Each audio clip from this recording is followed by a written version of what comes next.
Bonjour à tous. J'espère que tout le monde se porte bien par la grâce de notre Seigneur Jésus-Christ, à qui nous disons merci pour tout ce qu'il fait pour nous, pour celui qu'il est pour nous. Merci Seigneur Jésus. Aujourd'hui, nous allons donc partager à partir du livre de Jean, le chapitre 8, du verset 1 au verset 11. Je fais la lecture. Mais Jésus se rendit à la montagne des Oliviers. Et dès le matin, il alla de nouveau dans le temple et tout le peuple vint à lui. Et s'étant assis, il les enseignait.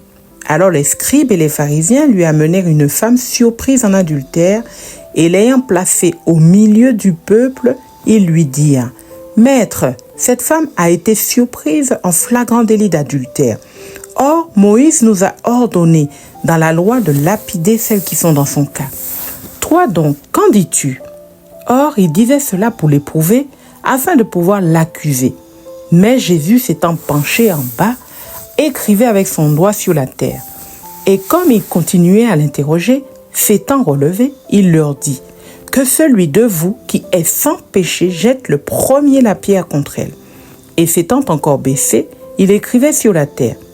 Quand ils entendirent cela, accusés par leur conscience, ils se retirèrent un à un, depuis les plus âgés jusqu'au dernier. Et Jésus resta seul avec la femme qui était au milieu. Alors Jésus, s'étant relevé et ne voyant plus que la femme, lui dit : « Femme, où sont ceux qui t'accusaient ? Personne ne t'a-t-il condamné ? » Elle dit : « Personne, Seigneur. » Et Jésus lui dit : « Je ne te condamne pas non plus.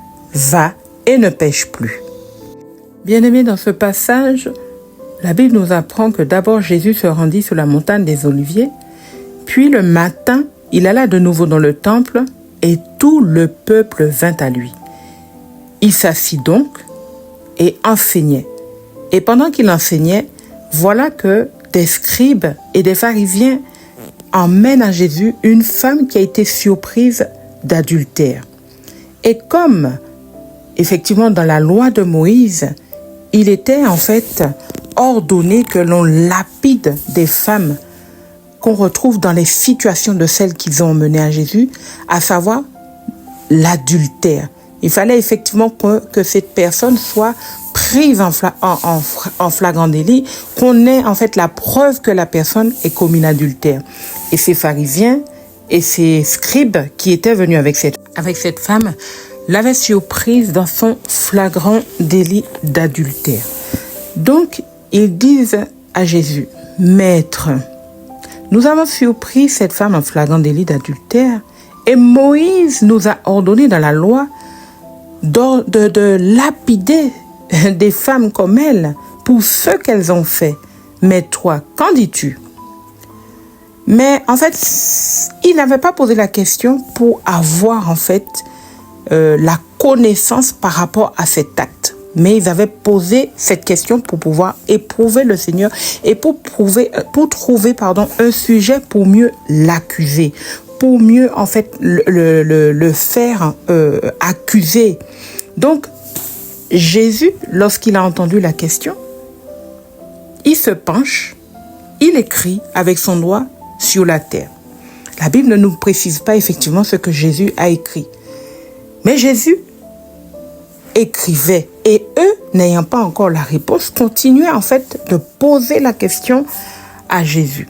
Donc finalement, Jésus se relève et il leur dit : « Qui d'entre vous, ou quel est celui d'entre vous qui est sans péché, que celui-là jette le premier la pierre contre cette femme que vous accusez, d'adultère. Que celui qui n'a pas péché, que celui qui est sans péché, que celui-là lui jette la première pierre. » Et puis quand il finit de dire ça, le Seigneur Jésus, il se penche et il recommence à écrire sur la terre. Donc les pharisiens et les scribes qui ont entendu ce que Jésus leur dit, il fut accusé par leur conscience. Alléluia. Il fut accusé par leur conscience. Leur conscience leur reprochait des choses qu'ils avaient faites.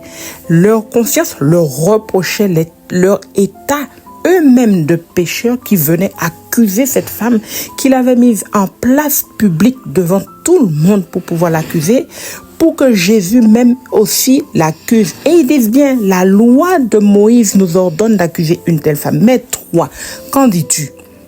Et lorsque Jésus leur posa cette question, bien sûr, personne n'a jeté la première pierre, puisque leur conscience leur rappelait que eux-mêmes, ils avaient commis des choses qui étaient dignes aussi de punition. Donc, forcément, lorsqu'ils entraient en eux-mêmes et que leur conscience commençait à leur montrer tout ce qu'ils avaient fait, eh bien, plus personne n'était là pour accuser la femme. Ils se retirèrent, au verset 9, ils se retirèrent un à un, depuis le plus âgé jusqu'au dernier. Et Jésus resta seul avec la femme qui était là au milieu. Le verset 10 nous dit, alors Jésus s'étant relevé et ne voyant plus que la femme, il lui dit, femme, où sont ceux qui t'accusaient? Personne ne t'a-t-il condamné? Cette femme répondit, non, Seigneur, personne. Et Jésus lui dit, je ne te condamne pas non plus. Va. Donc Jésus lui dit, va, je ne te condamne pas, puisque personne, tout ce qui t'avait emmené pour te condamner, n'était plus présent. Eux-mêmes étaient condamnables. Eux-mêmes étaient pécheurs. Eux-mêmes avaient des choses à se reprocher. Donc, lorsqu'ils sont entrés en eux-mêmes et que leur conscience a commencé à leur montrer leur état, plus personne ne pouvait rester là et pouvoir accuser cette femme ni condamner cette femme. Et Jésus lui dit, si personne ne t'a condamné, personne ne t'a condamné, moi non plus, femme, je ne te condamne pas. Va et ne pêche plus. Waouh! Bien-aimés, ça nous prouve l'amour de notre Seigneur Jésus. Ça nous prouve l'amour de Dieu. Nous savons que Dieu est le péché. Dieu ne prend pas part au péché. Dieu ne prend pas plaisir quand ses enfants pêchent, quand les gens sont en train de pécher. Dieu est le péché. Mais Dieu est un Dieu d'amour qui accorde aussi le pardon et qui efface les péchés de ceux qui se repentent, de ceux qui reviennent à lui. Et cette femme, Dieu lui a fait grâce. Alors qu'elle a été trouvée en flagrant délit d'adultère, Dieu lui a accordé le pardon de ses péchés, le pardon de sa faute qu'elle a commise. Et Dieu lui dit, va et ne pêche plus. À savoir que tu es pardonné aujourd'hui. Ne recommence pas à faire ce que tu as fait. Dieu lui a fait une faveur. Dieu lui a pardonné, alors que les hommes étaient prêts à l'accuser, alors que les hommes étaient prêts à la lapider, alors que les hommes étaient prêts à la tuer. Dieu l'a lavé, Dieu lui a ôté ses péchés. Va, moi non plus je ne te condamne plus. Va et ne pêche plus. Bien-aimés, ça nous montre vraiment que lorsque nous voyons quelqu'un dans un état de péché, nous devons d'abord entrer en nous-mêmes. Que notre conscience nous montre notre état. Nous sommes des fois dans des choses pires que l'autre, mais nous aimons pointer celui qui est dans le péché. Nous aimons le placer sur la place publique. Voilà ce qu'il a fait, voilà comment il a fait, voilà comment il est. Il est condamné, il est doué, il est voué pour l'enfer, il est voué pour la mort. Mais Christ dit non. Moi, je lui pardonne. Si cette personne entre sincèrement dans son cœur, elle se repent sincèrement devant Dieu, elle demande pardon pour tout ce qu'elle a fait, Dieu est capable de pardonner, d'effacer ses fautes, d'oublier ses transgressions et qu'il revienne dans la marche avec notre Seigneur. Dieu fait ces choses-là. Alors, quand nous condamnons quelqu'un, veillons d'abord à ce que notre vie soit en règle, que nous-mêmes, nous ne soyons pas trouvés avec des choses qui ne plaisent pas à Dieu. Parce que c'est Dieu qui sonde les cœurs et les reins. C'est Dieu qui voit là où l'homme ne voit pas. Dieu voit tout, même s'il fait nuit noire, Dieu voit tout ce que chacun fait. Donc, évitons en fait d'aller mettre les gens sur la place publique, d'aller pointer du doigt et puis en sachant que notre vie n'est pas en règle nous-mêmes devant Dieu. Ayons une vie déjà ordonnée, rangée. Occupe-nous déjà de notre propre vie, de notre foi, de notre stabilité dans le Seigneur, plutôt que d'aller pointer notre voisin.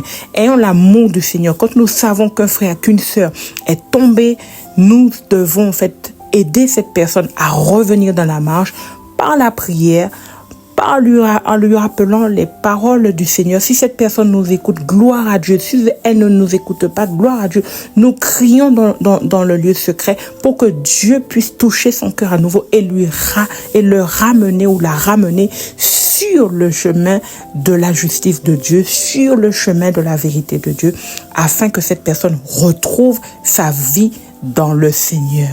N'accusons pas premièrement, au lieu de manifester l'amour de Christ, à savoir pardonner, à savoir aimer l'autre, à savoir aider l'autre, à savoir soutenir l'autre dans la prière et en fait l'aider à revenir auprès de son Père.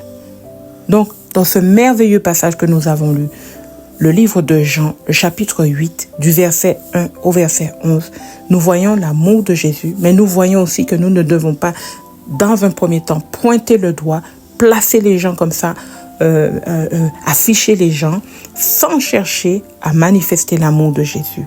Nous ne prenons pas part quand les uns les autres vont dans le péché. Nous ne disons pas que nous ne favorisons pas le péché. Non, Dieu est le péché. Nous aussi, nous haïssons le péché.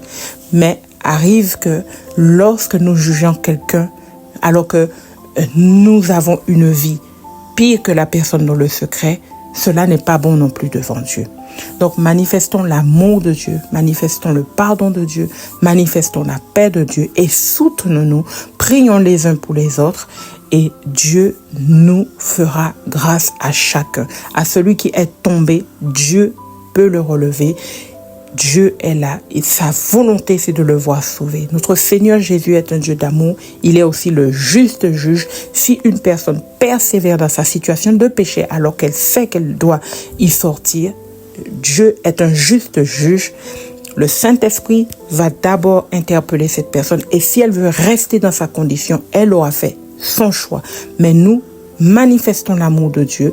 Si nous voyons une personne qui est tombée, aidons-la à se relever en lui apportant les conseils dans le Seigneur, l'amour du Seigneur, la prière et Dieu fera sa part. Voilà les bien-aimés, c'était le partage de ce jour. Donc, je nous souhaite une excellente journée. Soyons tous bénis dans le nom de Jésus. Que la grâce et la paix de Dieu soient avec chacun. Amen.